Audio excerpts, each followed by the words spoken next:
¿Has estado alguna vez en una reunión donde la gente se está riendo y está hablando y saben lo que están diciendo, pero tú no sabes lo que están diciendo? Creo que todos hemos estado en ese momento. Y eso pasa también en las iglesias, donde solamente las personas que asisten a las iglesias saben lo que significan las frases que están diciendo. Pero tú que estás ahí, terminas a lo mejor con más preguntas que respuestas.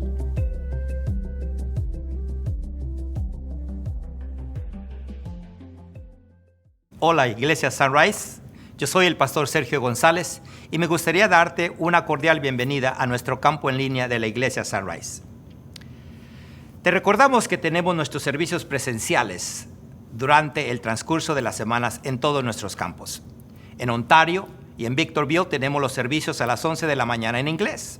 En Banning hay servicios a las 9 y a las 11 de la mañana en inglés, a la 1 p.m. en español. En Rialto, como podrás mirar, estamos en línea a las 9 de la mañana y los servicios presenciales están tanto en inglés como en español. Sí, te queremos dar la bienvenida y me gustaría, por favor, que visitaras nuestra página sunrisechurch.org para que te informes de todas las actividades que tenemos alrededor de nuestros campos. Hace un par de semanas iniciamos una serie titulada ¿Qué fue lo que se dijo en la iglesia? Y en esta serie estamos abordando terminología de la iglesia que puede dejar a la gente confundida o desinteresada en la iglesia. El tema que cubrimos la semana número 1 fue Dios me habló. Y la semana número 2 hablamos acerca de que estoy cubierto por la sangre. Hoy me toca compartir con ustedes la tercera parte, la cual se titula No me están alimentando. ¿Qué significa esta declaración? Yo quiero decirles que me preocupa cuando escuchamos esta declaración. Es decir, yo me pongo a pensar que es como que tú entras a un buffet donde está todo servido, las bebidas en un lado, los postres, los aperitivos, las sopas, las ensaladas y los platillos mayores. Y que me digas tú que saliste de ese lugar sin alimentarte. Eso como latino a mí me lastima, porque si yo te invito a que vengas a mi casa y que el platillo esté servido y que tú salgas sin ingerir alimento, sería una cosa ofensiva para mí. Entonces, ¿qué significa esta declaración? ¿Y de dónde proviene? Bueno, en mi experiencia, hermanos, la queja de esta frase, no me están alimentando, suele ser una frase que conduzca a una frustración más profunda que se esconde debajo de la superficie.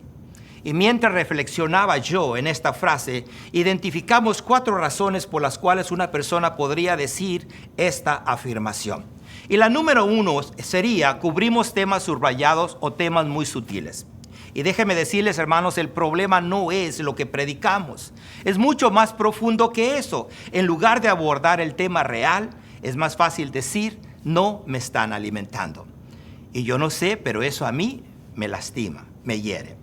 El punto número 2 es que asumimos involuntariamente que la iglesia se trata solamente de mí. ¿Qué quiero decir con eso? Que muchas personas simplemente se están preocupando por ellas mismas. Sí, los pastores debemos alimentar a las ovejas, pero la razón principal por la cual los pastores debemos de alimentar a las ovejas es para buscar que las ovejas se puedan unir a la obra de Dios. Demasiadas personas, hermanos, están llegando simplemente buscando alimento y cuando miran el alimento no lo quieren ingerir, se van porque el alimento no les gusta. El punto número 3 puede ser una expresión de arrogancia sutil o incluso no reconocida. Esto no todo el tiempo es el caso, pero a veces puede ser que una forma de decir yo lo haría mejor o yo lo haría de diferente manera. Es más, podría decir la persona, yo creo que puedo hacer mejor trabajo que el pastor. Hermanos, estas personas cuando escuchan siempre están haciendo comparación. No se conforman con criticar, sino están mirando el estilo, el contenido. No se enfocan en lo que la persona está diciendo, se enfocan en lo que dijo y cómo lo dijo y para qué lo dijo, que es equivocadamente, porque a veces no están mirando el contenido. Entonces, el punto número 4, para revelar confusión entre contenido y estilo. Cada pastor, hermanos, predica de diferente manera. Y al igual que ustedes, yo tengo predilección por algunos estilos. De hecho, hay algunos estilos de los cuales a mí no me gustan. Pero eso no significa que Dios no pueda usar a un pastor cuyo estilo no es de mi preferencia para enseñarme algo. Solo significa que puede que tenga que escuchar de manera diferente las enseñanzas de esta persona. aunque no sean de mi predilección. En conclusión a este punto, hermanos, yo he llegado a entender que esto es un problema mío. Sí, no es culpa de la segunda persona. Yo soy el que tiene que enfocarse y hacer el cambio para recibir lo bueno y desechar lo malo. Hermanos, la realidad es que todos predicamos de la misma palabra. Todos nos alimentamos del mismo alimento que está en la mesa. Por lo tanto, entonces, hermanos, para resolver este problema, no me estoy llenando o no me están alimentando, hay que responder a la siguiente pregunta. ¿Quién es responsable de su alimentación? ¿Es verdaderamente el pastor responsable de alimentar a la iglesia? ¿O es la responsabilidad del creyente alimentarse a sí mismo? Si usted me pregunta, yo creo que las dos cosas y las dos respuestas son reales. No es únicamente trabajo del pastor traer el alimento, porque obvio, si ya están diciendo que no se están alimentando, quiere decir que el alimento que está trayendo el pastor no está siendo de agrado para su paladar. Entonces usted tiene la responsabilidad, no únicamente de venir a buscar el alimento cada domingo, sino buscar el alimento durante los días de la semana. Para mí, esa es una respuesta que los dos deberían de asumir. Buscar el alimento o decidir qué comer no debe ser complicado. Pero déjeme decirle mi experiencia en casa. Sí, mire, mi esposa tuvo que cambiar de estrategia. Se cansó de tratar de complacer a todos. Sí, porque yo creo que esto no sucede únicamente en mi hogar. Yo creo que también sucede en el hogar suyo. Que su esposa empezaba a servir el alimento, a ponerlo en la mesa, y luego empezaba a mirar a los hijos llegar a la mesa y ser, ¿verdad?, distanciados o no estar contentos con el alimento. De estar diciendo que no me gusta o qué es eso. Fue tanto la frustración de mi esposa que llegó al grado en la que ella dijo, ya no voy a seguir luchando con eso. Ahora, ¿sabe qué? Para que no haya desconformes, ella sirve el alimento en la mesa y usted ahora se sienta y se sirve la porción que quiera, la cantidad que quiera. En otras palabras, ella ya no tiene que navegar si no le gustó la porción o si el alimento que está no le gusta. Usted decide si recibe el alimento, si lo ingiere o si no. La realidad, hermanos, es que esto verdaderamente nos llevó a un cambio en el hogar. Todos comemos del mismo alimento. Bueno, en el área espiritual es de la misma manera. Hermanos, la mesa está servida, el alimento está accesible, pero el que escoge cuánto come y qué cantidad ingiere, ese va a ser usted. Eso es muy fácil. Tiene que decidir usted qué alimento se come y cuánta porción va a ingerir. Entonces, para responder a estas preguntas, si el pastor o el creyente responsable de la alimentación, miremos las Escrituras. Estaremos desglosando este mensaje en el libro de Hebreos capítulo 5 y me gustaría darles un poquito de información de los primeros 4 capítulos del libro de Hebreos. El libro de Hebreos comienza el autor expresando sobre la maravillosa vida de Jesús y cómo Él es el soberano sobre todas las cosas. En el primer capítulo, el escritor declara que Jesús es superior a todos los ángeles. En el capítulo número 2, nos habla acerca de la negligencia de la salvación del pueblo. En el capítulo número 3, Jesús es más grande que Moisés. Y en el capítulo número 4, Jesús se describe como el gran sumo sacerdote y que debemos estar seguros de que podemos acercarnos al trono de su gracia con confianza cada vez que lo querramos. Con esto en mente, hermanos, miraremos lo que la palabra nos dice en el libro de Hebreos capítulo número 5, iniciando desde el versículo 11. Y la palabra del Señor nos dice de esta manera en Hebreos capítulo 5, versículo 11. Sobre este tema tenemos mucho que decir, aunque es difícil explicarlo, porque a ustedes lo que les entra por un oído les sale por el otro. Hermanos, lo que el escritor está diciendo es lo siguiente: me gustaría poder explicarles en la forma que ustedes puedan entender, pero ustedes son los que no pueden manejar la palabra que se les está explicando. O sea, en otras palabras, no es problema del que instruye, es problema del que lo recibe. Te has vuelto perezoso, está diciendo, o sea, no quieres escudriñar, te falta tiempo o pones excusas, no te alimentas porque no quieras. No te alimentas no porque no haya alimento en la mesa, porque tú tienes acceso en casa también. O te quedaste estancado, o sea, te conformas con lo que conoces y no quieres ir más allá, no quieres buscar. Tú crees que eso es suficiente. O te quedaste complaciente, te da igual. O sea, no tienen ningún interés en querer conocer cosas nuevas. Hermanos, la palabra de Dios ha caído, como dice el escritor, en oídos sordos. O como decía mi madre, en cabeza hueca. Por eso es que la mayoría de las veces cuando usted llega a casa y le preguntan qué fue lo que el pastor enseñó, en la mayoría de las veces la respuesta es, bueno, es que, no sé, habló de muchas cosas, pero yo estuve distraído. Déjame traducirte lo que acabaste de decir. Quiere decir que tú estuviste ahí en persona, pero que tu mente estaba fuera de ella. Y esa es una de las realidades. Muchas veces vienes, estás presente, pero no estás recibiendo, no estás buscando el alimento. Entonces, no te alimentas no porque no haya alimento, es porque tú no lo recibes. En Hebreos 5, versículos 12 y 13, nos dice la palabra de esta manera: en realidad a estas alturas ya deberían de ser maestros y sin embargo necesitan que alguien vuelva a enseñarles las verdades más elementales de la palabra de Dios. Dicho de otro modo, dice, necesitan leche en vez de alimento sólido. El que solo se alimenta de leche es inexperto en el mensaje de justicia. Es como un niño de pecho. Aquí hay algo que tenemos que entender, hermanos. ¿Sabe qué? En todo tipo de ser creado en este mundo hay un proceso de crecimiento en el ámbito físico. Llega el momento en que la persona debe de convertirse en alimentador de sí mismo, o sea, de buscar el sustento por sí mismo. Es también cierto esto en el ámbito espiritual. Y en el texto el escritor lo que está diciendo a la iglesia es que ya deberían de alimentarse por sí mismos. De hecho, lo que está diciendo, ustedes ya deberían de estar alimentando a otras personas.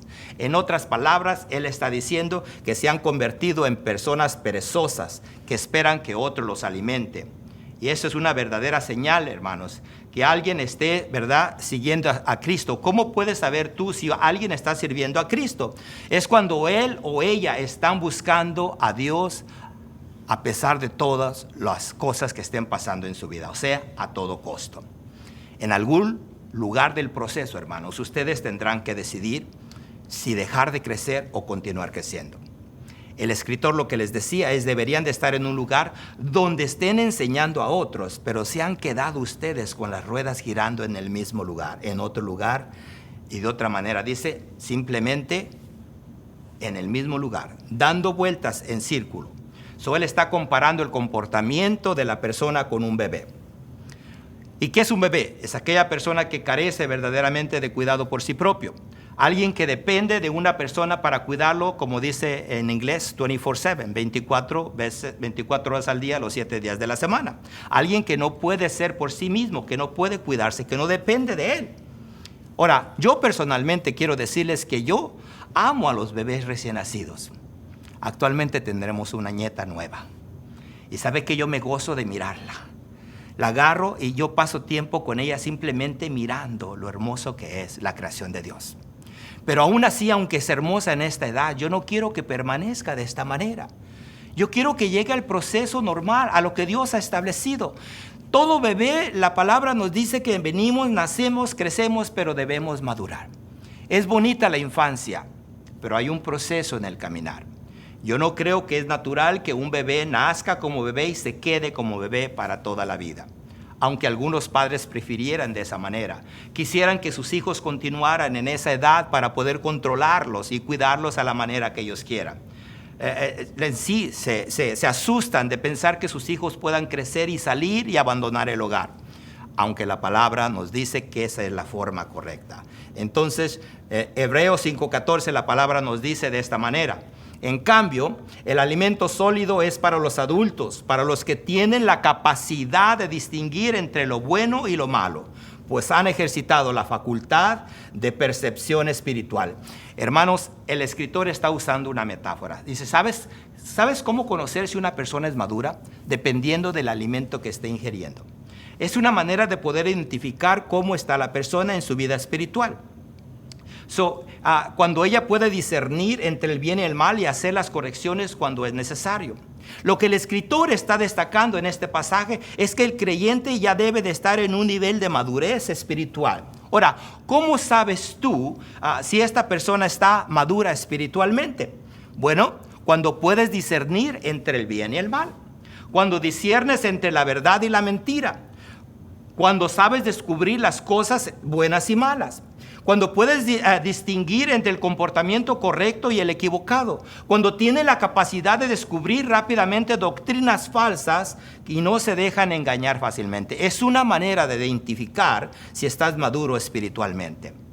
En Hebreos 6, versículo 1a, la palabra dice: por eso, dejando a un lado las enseñanzas elementales acerca de Cristo, avancemos hacia la madurez. Hermanos, el escritor está diciendo: es hora de pasar al siguiente nivel.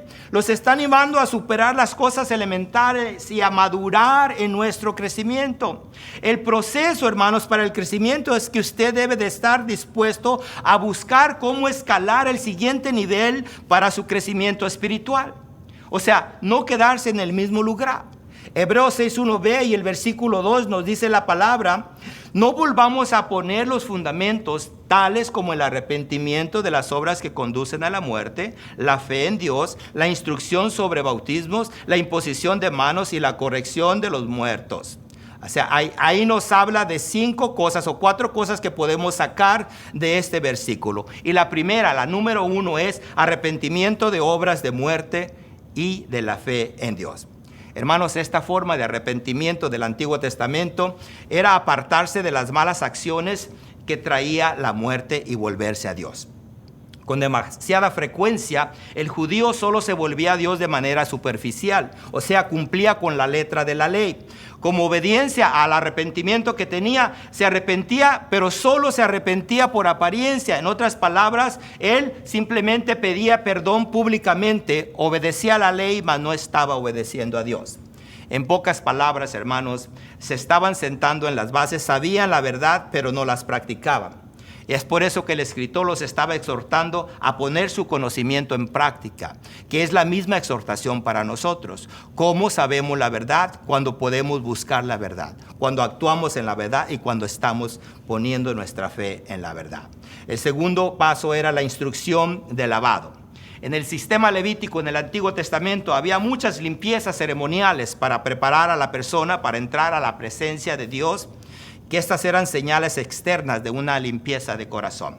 En el libro de Éxodo, en el Antiguo Testamento, el capítulo 30, versículo 17 al 21, la palabra dice de esta manera: el Señor habló con Moisés y le dijo: haz un lavado de bronce con un pedestal también de bronce y colócalo entre la tienda de reunión y el altar. Échale agua, pues con ella deben lavarse Aarón y sus hijos las manos y los pies. Siempre que entren en la tienda de reunión o cuando se acerquen al altar y presenten al Señor alguna ofrenda por fuego, deberán lavarse con agua las manos y los pies para que no mueran. Esta será una ley perpetua para Aarón y sus descendientes por todas las generaciones. Hermanos, de acuerdo al nuevo pacto, requería un lavamiento y no solo interior, pero exterior, que regenerara el alma. ¿Cómo puede usted mirar el proceso, verdad, que el sacerdote tenía que hacer antes del holocausto? Daba inicio cuando el sacerdote buscaba y tomaba una limpieza tanto exterior previamente antes que la limpieza interior. El siguiente punto es imposición de manos.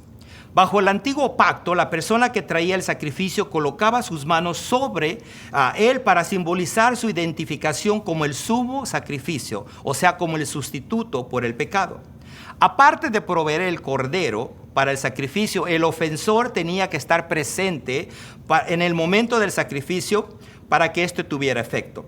Esta era la única forma que el ofensor podría cubrir su pecado delante de Dios. Y en Levíticos capítulo 1 versículo 4, la palabra nos lo describe y dice de esta manera: pondrá su mano sobre la cabeza de la víctima, la cual le será aceptada en su lugar y le servirá de propiciación. Hermanos, este gesto simbólico representaba la transferencia del pecado de la persona al animal. Y probablemente se hacía con una oración de arrepentimiento y una solicitud de perdón.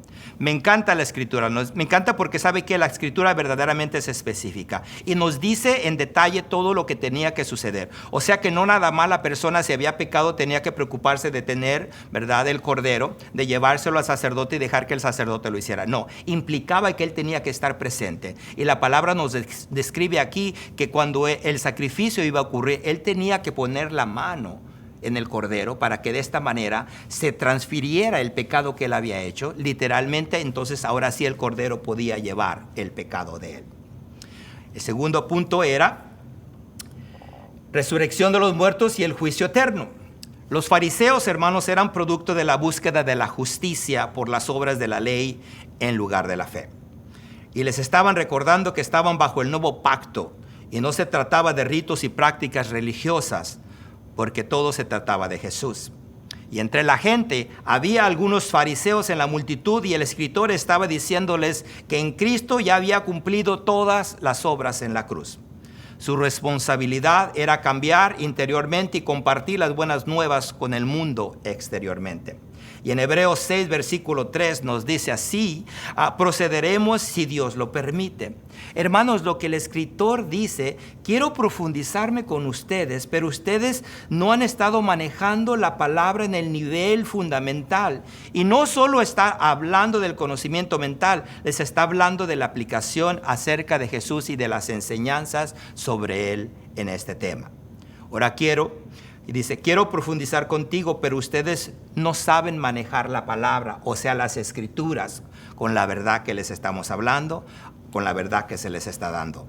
El escritor busca que se preocupen y que quieran verdaderamente regresar, o sea, volver hacia atrás. Ahora, ¿cómo sabes tú regresar hacia atrás? Adelante, hermanos, es diferente para cada persona.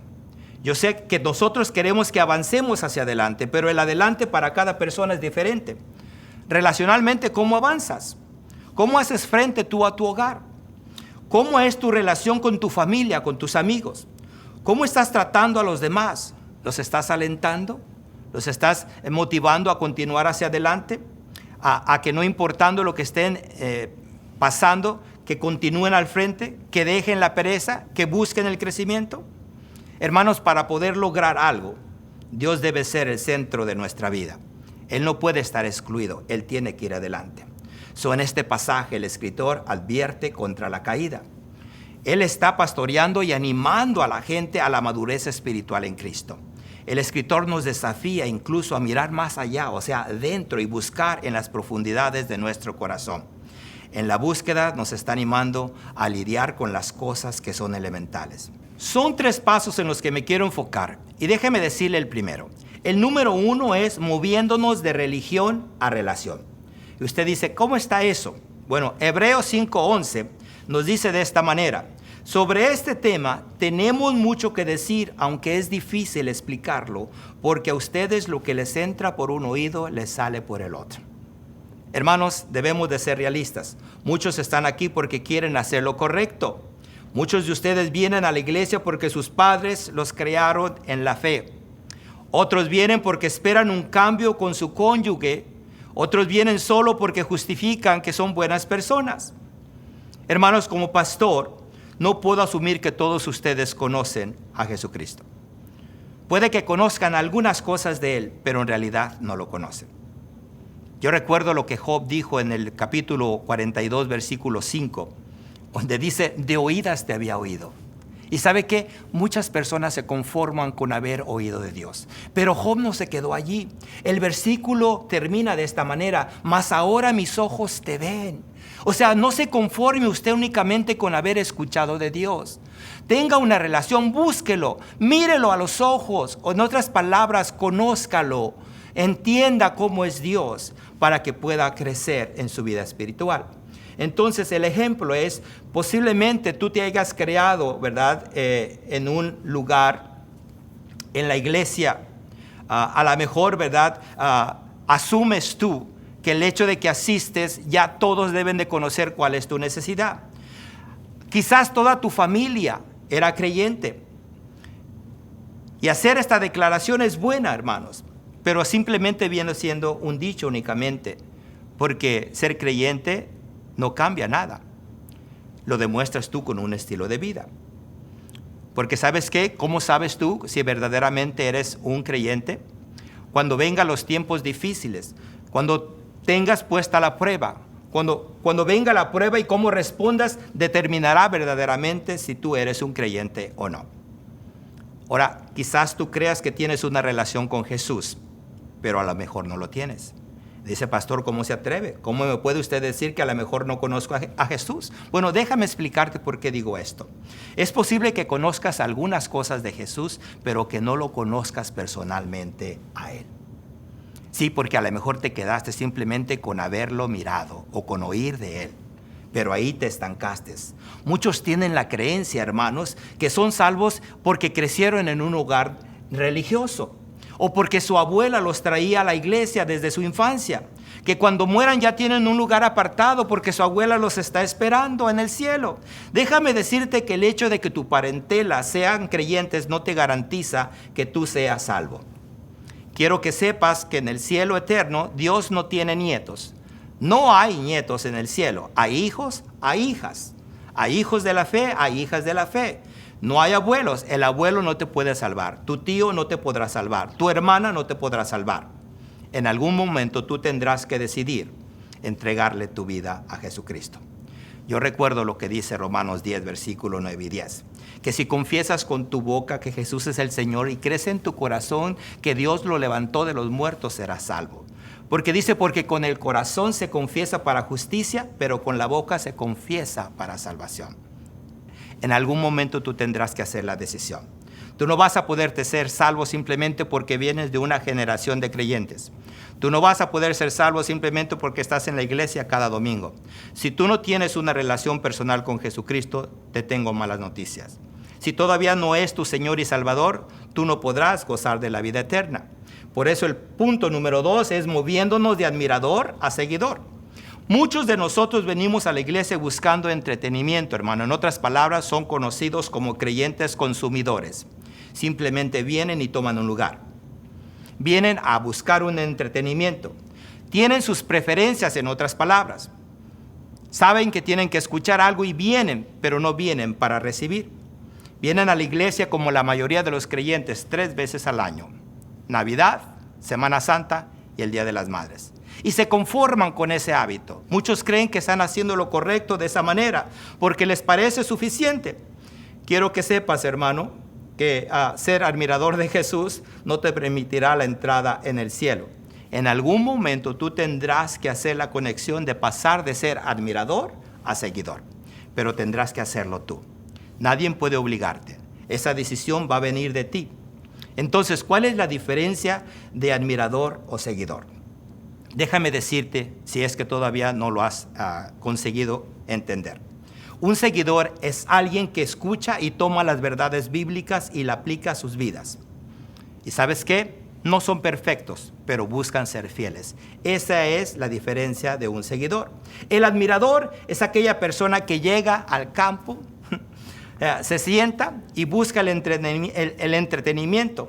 Está solo por la diversión en busca de un espectáculo. No aporta nada, simplemente viene y consume. Hebreos 5:12 nos dice, han sido creyentes por tanto tiempo que deberían estar enseñando a otros. En cambio, necesitan que alguien les vuelva a enseñar las cosas básicas sobre la palabra de Dios. Queridos hermanos, la gente viene para entretenerse, para cortejar con la escritura. En otras palabras, muchos venimos solo como admiradores de la palabra. ¿Cuál es la responsabilidad del maestro o líder? ¿Y cuál es la responsabilidad del cristiano? El maestro, hermanos, o el pastor, el trabajo de él es transmitir la palabra de Dios. En otras palabras, su trabajo es entrar a la presencia del Señor, escudriñar su palabra, subir a la montaña, estar en comunión con Dios y tomar esas verdades bíblicas y traerlas a través de la prédica y así presentársela a la iglesia. Darle las verdades bíblicas para ayudarlos en sus situaciones actuales, ese es el trabajo del pastor. La responsabilidad de los oyentes es tomar esos principios y aplicarlos a las situaciones diarias de sus vidas. Esa es una manera de conocer la diferencia de entre uno y el otro. En este pasaje, el escritor está confrontando a los creyentes en su pereza y negligencia de buscar crecimiento espiritual. Y creo que tanto el pastor como los creyentes debemos de trabajar juntos para la construcción del reino celestial. Esto solo es posible a través del poder del Espíritu Santo, hermanos. No es parte de uno solo. Los dos deben de trabajar en conjunto. Pero ¿sabe qué? Muchos se conforman con un entretenimiento cálido. Para eso, ellos siempre creen que es suficiente. Entonces, el punto número 3 es moviéndonos del intelecto a la intimidad. ¿Cómo te acercas a la Biblia? ¿Te acercas buscando conocimiento versus cercanía? ¿Escudriñas la palabra para buscar conocimiento solamente o para aplicarlo a tu vida?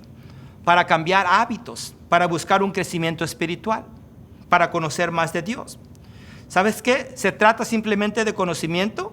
¿Quieres simplemente absorber, tener conocimiento y no cercanía con Dios? ¿O lo haces buscando conocer más de Él? ¿Sabes qué? No es uno y el otro, tienen que ser los dos juntos. Van unidos el intelecto con la intimidad. No puedes usar uno y apartar el otro, tienen que ir juntos. En Hebreos 6:1a. Dice, por eso dejando a un lado las enseñanzas elementales acerca de Cristo, avancemos hacia la madurez. Hermanos, todos tenemos áreas en nuestras vidas en las que somos inmaduros. ¿Y sabes qué? En un lugar de ser maduros y de manejar las cosas de manera piadosa, elegimos ser infantiles en nuestro comportamiento y acciones. Y si me escuchaste tú decir esto, es porque lastima. Porque verdaderamente, hermanos, es una elección de la persona.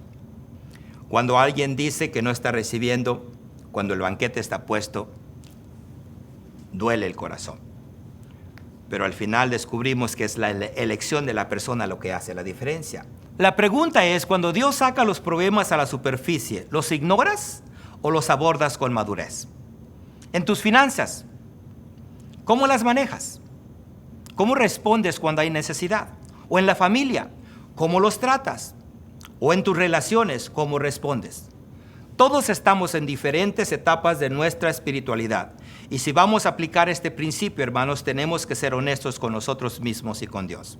En el Salmo 139, el versículo 23 y 24, el salmista exclama de esta manera. Dice, examíname, oh Dios, y sondea mi corazón. Ponme a prueba y sondea mis pensamientos. Fíjate si voy por mal camino y guíame por el camino eterno. Este es un versículo desafiante, pero también ¿sabe qué? Es un versículo que puede transformar tu vida. En algún momento, hermanos, tendremos que detenernos y mirar nuestro comportamiento y hacer lo mismo que el salmista hizo. Pedirle a Dios que sea Él el que examine nuestro caminar. ¿Sabe qué, hermanos? Desviarnos es muy fácil. Regresar al camino es lo difícil. Por eso es que me encanta la expresión del salmista. Sé tú el que escudriña mi corazón. Sé tú el que me diga si estoy yo mal. Y tráeme de regreso. Regrésame a ti.